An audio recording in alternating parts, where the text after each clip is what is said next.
ज्यावेळेस विषय येतो ना त्यावेळेस ही संस्कृती पूर्णपणे या मातीशी आणि मातीशी संबंधित असते आणि त्या दोघींना जर विसरलो ना आपण तर मग काही खरं नाही. त्या दोघींची आणि ह्या दोघींचा कसा संबंध आहे बघा. का मायलेकी आहेत, मैत्रिणी आहेत, काही समजत नाही. पण एक जर गेली तर दुसरी ऑटोमॅटिक फुटून जाते है की नाही. तर ह्या दोघींचा संदर्भ असणारी कविता आहे आई होती तेव्हा. आई होती तेव्हा जातं गाणं गायचं. आता गेली गेली होती तेव्हाची गोष्ट. आई होती तेव्हा जातं गाणं गायचं. उखळामध्ये नाचताना मुसळ छतापर्यंत उड्या मारायची. अंगणात तुळस छान डुलायची. सकाळी सकाळी मोगऱ्याची फुलं फुलायची.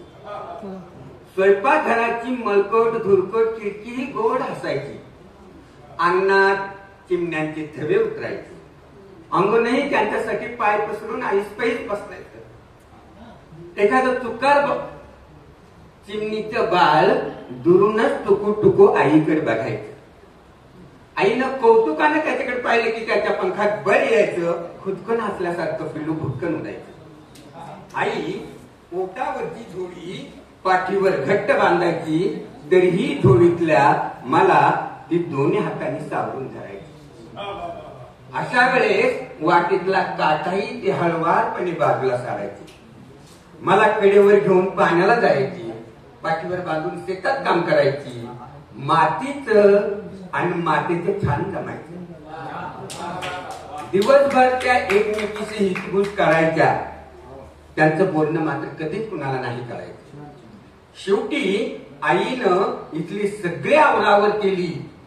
आपलं संपूर्ण आई पण लेकी सुनांच्या ओटीत घालून ती परधाम यात्रेला निघून गेली. तेव्हा चारीधामांची नजरही क्षणभर तिच्या पाठमोऱ्या आकृतीवर स्थिरावली. आता मी आईच्या आठवणीनं व्याकुळ होतो. तेव्हा शेतात बांधावर कडामेरांनी आईला शोधतो. शेवटी मातीलाच विचारतो, माते मला पाठीवर घेऊन आई शेतात काम करायची. तेव्हा खरं सांग तुझ्या कानात काय सांगायची, तुमचं काय हितगुज चालायचं. तेव्हा ती मातेच्या मायाळूपणे म्हणते. तिचं एकच म्हणणं असायचं बाळ, माझ्या नंतर माझ्या बाळाला सांभाळ. माझ्या नंतर रान कविता. आता बघ आम्ही इथून कुठून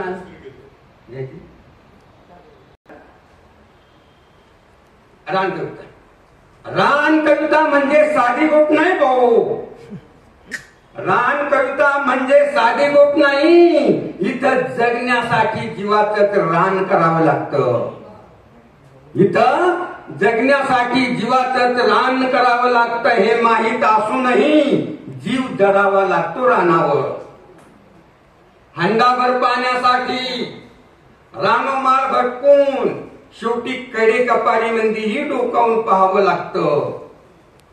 पाऊस पाण्यात आणि वादळ वाऱ्यात अख्खं खोपाटच उडून गेल्यावर मुसळधार पाऊस खेळवावा लागतो अंगावर. आणि मग उन्हाळ्यात पाणी आडवा पाणी जिरवा योजनेवर काम करत असताना आग ओकणाऱ्या सूर्याकडे उघडी पाठ करून खड्डे खोदावे लागतात. तेव्हा अंगात जिरवलेला अख्खा पावसाळा घामाच्या धारांनी बाहेर पडू लागतो. याला म्हणतात कवितेचं पर्क्युलेशन. धन्यवाद.